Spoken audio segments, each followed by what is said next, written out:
Un'interrogazione urgente al sindaco di Nuoro Andrea Soddu al fine di preservare una parte del materiale documentale e dei macchinari presenti nell'ex mulino Gallisai, che sorge nel cuore del rione di Sant'Upredo, a pochi passi dalla casa natale di Grazia dell'Edda. Questo prima che inizino i lavori di riqualificazione e al fine di tramandare una parte importante delle attività industriali presenti in città nel secolo scorso. L'hanno presentata in Consiglio Comunale gli esponenti del PISDAZ, Viviana Brau e Graziano Siotto. Nell'ex mulino pastificio Guiso Gallisai, tra solai lesionati e a rischio crollo, ancora oggi vi sono macchine industriali, mobili, ma anche banchi di lavoro, scaffali raccoglitori e manifesti con le intestazioni di quel sogno e di quella realtà imprenditoriale che fece Nuoro grande lungo tutto il Novecento, con oltre 1 migliaio di operai e operaie e relative buste paga, scrivono i consiglieri sardisti.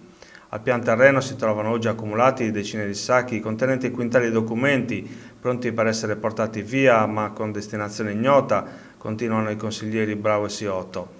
Memori della peggiore tradizione nuorese posta in atto sino ad oggi sul fronte della mancata conservazione della nostra storia, prosegue la nota, abbiamo depositato un'interrogazione urgente al sindaco di Nuoro per sapere dove intendano portare i quintali di documenti, di arredi e le macchine industriali. Come consiglieri comunali chiediamo vengano immediatamente posti al sicuro per essere catalogati e messi a disposizione di studiosi, ricercatori appassionati e semplici cittadini tramite i tanti presidi culturali presenti a Nuoro, dal Consorzio per la Pubblica Lettura Sebastiano Satta al Consorzio Universitario allo stesso Archivio di Stato. Proponiamo infine che in vista della futura riqualificazione dell'immobile una o più stanze vengano allestite con parti selezionate di questi documenti e arredi al fine di tramandare alle generazioni presenti e future la memoria storica del luogo e dei suoi protagonisti, tra imprenditori, operai e operaie, conclude la nota dei sardisti.